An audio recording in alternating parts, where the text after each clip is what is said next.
everybody, and welcome back to Time of the Whovians United. Today, me and a special guest will be reviewing Season 2 of Classic Who. If you've not seen our review of Season 1, go and check it out right now by going to the card in the corner or seeing it in the description. Go and watch it right now before you continue with this review. Without further ado, let's get started.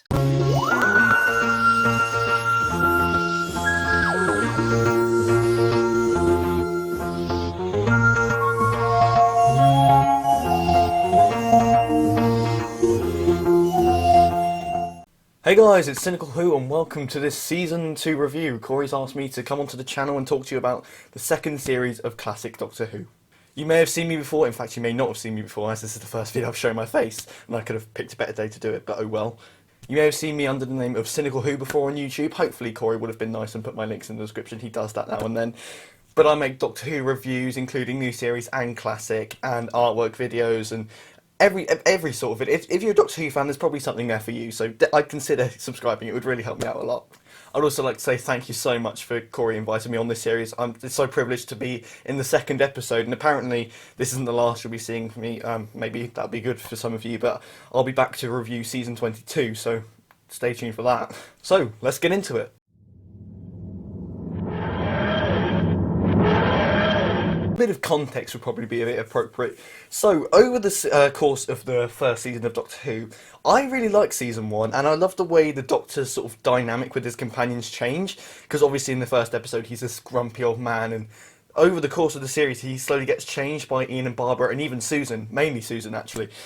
And it's nice to see, him develop over the series, and of course you get that moment in the Sensorites that it all started out as a mild curiosity in the junkyard, and it's just a great line. And I love how it stays. Of course, it stays through season 2, and carries on until the end of his run. Where there's a few changes in there, but I really like how you get the kinder sort of half of the Doctor carried out throughout the season, rather than he does have those grumpy moments at times, but it's not all dark. He's a kind Doctor. I think this is probably the best series for Hartnell's Doctor per se. So, in terms of the Doctor over Season 2, I completely agree with Cynical Who.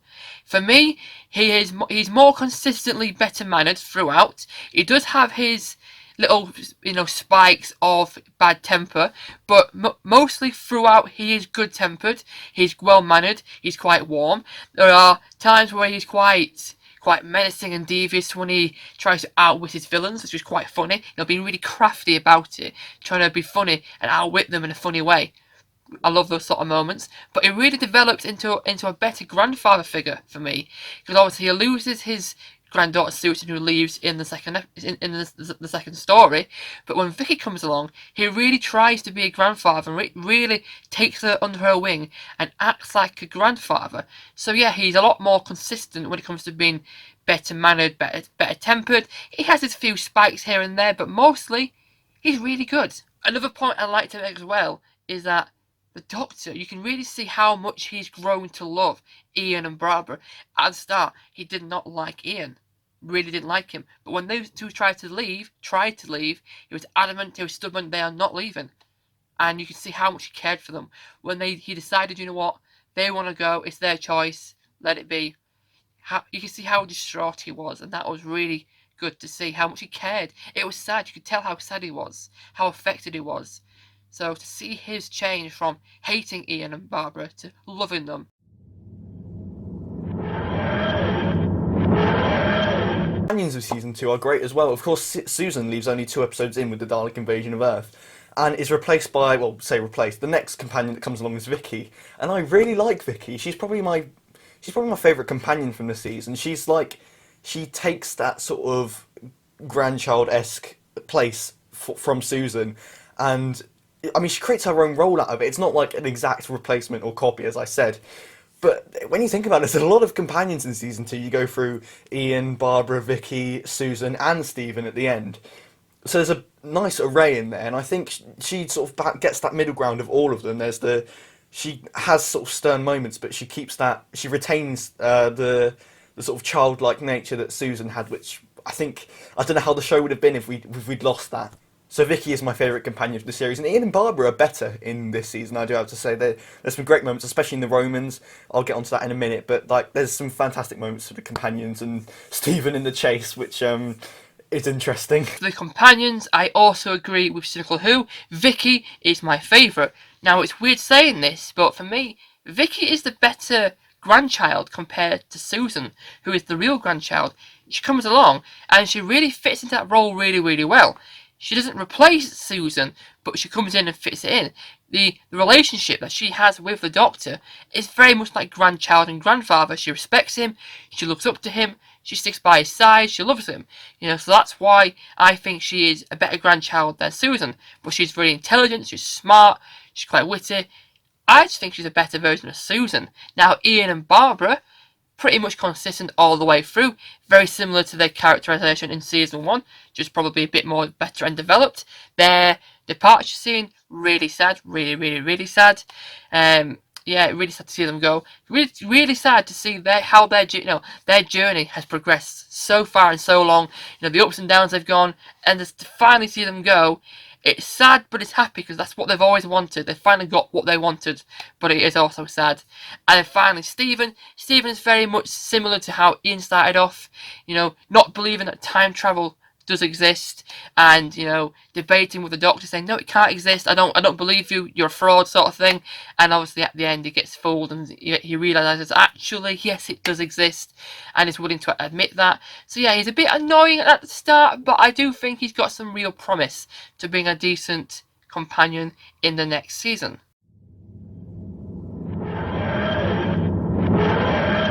Of season 2 are quite interesting. There's a lot of interesting bit of the Daleks crop up twice in the Dalek Invasion of Earth and the Chase, and I suppose the Space Museum, if you can argue that.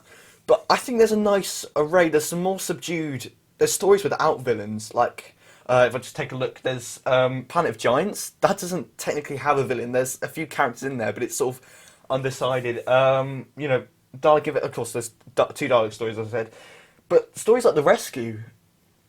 I don't want to spoil anything, but there's sort of the villain's uncovered for most of the thing. You think it's one person and it's another, and it's not quite as it seems. But I'd say my favourite villain of the whole series is the meddling monk, as played by Peter Butterworth in The Time Meddler. He's an amazing character, an amazing concept, and I would love to see him back. In fact, I really loved when he came back in the Daleks Master Plan. He came in for the second half.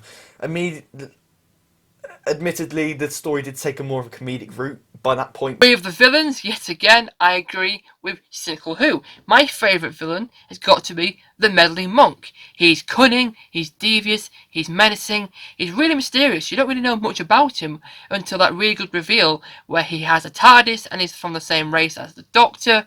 His plan itself is really, really thought out. The character is well written, the acting is awesome. Such a great villain.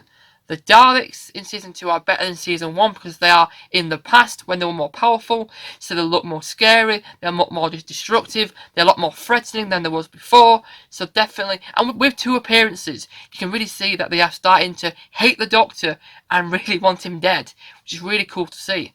You've also got like the Zarbi and the Monoptera, which are really, really memorable for their design, but the Zarbi are quite annoying due to that sound, that ear-killing sound all the way through. It just gets on your nerves. So yeah, really good design, just really annoying. That's that sound, it just kills you. You've also got Coquillion, whose costume is also really good. Really cool, weird, creepy design for his costume, but again, very, very mysterious. You don't know who he is until the reveal at the end. So overall, for me, the villains are actually quite good throughout. Compared to season 1, pretty good. I don't know, I can't say which I prefer. Both seasons so far have had pretty good villains, to be honest.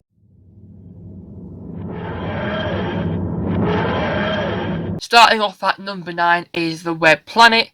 Really long, quite tedious, kind of boring at times, but that noise is seriously annoying. Hate that noise. The Web Planet. I really hate this story, and I know a lot of people like it and it's their guilty pleasures, but the Zarbi are just inexcusable. There's some really poor moments in this. The camera work, the acting, the monsters. I'm sorry, I cannot stand this story. I really hate it. Number 8 is The Crusade. an interesting idea. I just thought it was a bit boring. It's 4 parts long, and I thought wasn't too interested, to be honest. And the next one in the line is The Crusade, a bit of a naff story. I did find this to drag at some points, just nudge the camera there. The fact that parts 2 and 4, I think it is 2 and 4, are missing, I think that doesn't really help. I think it is very reliant on action. Planet of Giants, a cool concept, quite interesting, but nothing too spectacular about it, I'd say. The next one up is the Space Museum. Now, I don't hate this as much as people do. This is one of the first Hartnells I ever saw, so I think I have a bit of a soft spot for it. It drags. I think it drags quite a bit. For a 4-part story, it's quite slow. But there's some nice moments in there. The Hartnell going inside of Dalek and that cliffhanger for episode 1, I think it is. The Space Museum's fun. I don't hate it, and it leads quite nicely into the next story, which I'll get onto in a minute. Number 6 is The Rescue. I like The Rescue. Conclusion's really, really good. It's just nothing absolutely amazing, to be honest, in my opinion. And now we move on to The Time Meddler. It has a big reputation in the fandom, and I think it's okay. It's a lot of fun. I think I need to get around to it. And it's a very nice pseudo-historical. I think one of the first pseudo-historicals we ever get in Doctor Who. Number 5 is The Romans. A really good historical story, much like the Aztecs. It's just not quite as good. I really liked how the Doctor and the companions were all split apart, and there was their own journey to try and get back to each other. It's really good stuff, really. And now we move on to the classic, the fan favourite, the Dalek Invasion of Earth. I don't know whether it hooks me as much as it does to other people. I like it. It's okay, but some of it's a bit unneeded. It's not that it's slow. That's a common complaint. I don't think it's slow. I think the music's great. I think the pacing's okay. There's just a few bits in there that didn't need to be in there, but it captures sort of the end of the world feel fantastically. And I don't know whether it does it better than the Cushing movies, but... In at number 4 is The Chase. I like the different locations and different places where the Doctor had to escape. I like the attempts the Daleks made to try and kill the Doctor, especially replicating and making a clone of the Doctor. That was quite funny. The Chase, which I know a lot of people are going to get angry at me for, but I quite enjoy The Chase. It's a very nostalgic one. I think this is, again, one of the first Hartnell stories I ever saw. And it's got the London 1965 moment in it, which is... but for Terry Nation's third Dalek script, and for the second one in the series, The Chase is fun. It's a romp. I'm going to call it a romp. I'm just going to go out and say The Chase is a fun 8 out of 10 romp. Get out and buy it, because it's just hilarious. In at number 3, Space Museum. Really, really sci-fi, really weird concept. I like the sci-fi element. Quite interesting. A lot of things going off. Quite a cool puzzle, I think. Really, really good. Yes. And now we move on to one I feel quite strongly about, The Planet of Giants. This is a very, very underrated story. It's an 8 out of 10. I really love The Planet of the Giants, and it's a lovely cover on the DVD. I hope I'm not holding that too close. But yeah, The Planet of Giants is just it's fun. Again, 3 parts, so it doesn't drag. It's just a silly concept, but it's amazing. And originally was going to be the first... This was originally going to be an Unearthly Child, so it would have been interesting to see that. But The Planet of the Giants is amazing, and a great penultimate story for Susan. It's just fun. Number 2, Dalek Invasion of Earth. So far, the Daleks at their best, most powerful, most threatening. Really, really good story. Even though it is 6-7 parts long, it doesn't really drag. It's interesting throughout. It carries really well. All performances were amazing. Now we move on to the penultimate 2, which I feel are going to get a bit... I'm going to get a bit of an odd reputation for.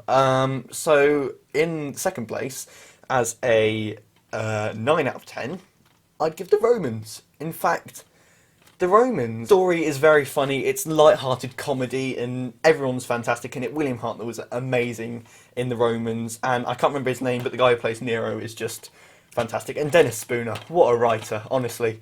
Check out his other 60s stuff, because he knows how to nail the historical. And in at number 1, it's got to be The Time Meddler. Absolutely amazing villain. The Doctor does really well to defeat him. The companions also do well to help the Doctor. Well paced, well acted, well scripted, well written. Amazing. 10 out of 10. The best story in season 2. And now, as I said, the rather divisive one, The Rescue.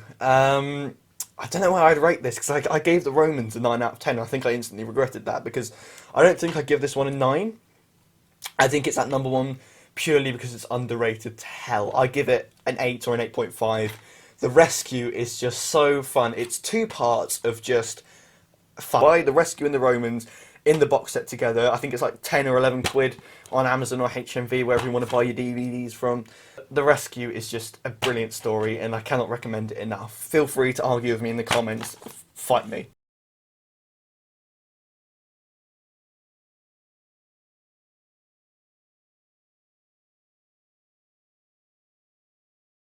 So, that rounds up my review for Season 2 of Classic Doctor Who. I don't know who will be here next week to review Season 3, but I would like to say thank you so much, Corey, for inviting me on the channel. It's been a lot of fun, and if I'm right to say, if you want to see more from me, for whatever insane reason, hopefully my links will all be in the description below, and Corey will be joining me for a discussion video about the third Doctor, so make sure to check out that. It might already be out by the time this goes up, I don't know. Make sure to like, subscribe and share. I've been Cynical Who, and you've been watching Time of the Whovians United. And there you have it, that was our review of Season 2 of Classic Who. Now again, if you've not seen our review of Season 1, go and check it out by going to the card in the corner or the link in the description. I want to say a massive thank you to Cynical Who for being such a great guest, great channel. Go and check him out. Go see his channel in the link in the description. Great guy. Go and subscribe to him. Great videos. Help him get more subscribers. If you like this video, guys, go and give it a nice big like. Comment what do you think of Season 2. Do you agree with our opinions? Do you disagree? How would you rank the stories? Let us know in the comments below. Go and do it. But most importantly, guys, subscribe. Please go and subscribe. We are nearly at 900. If you could do that for us, that would be really appreciated. But anyway, guys, that was our review. Thank you so much for watching. I shall see you next time. See ya!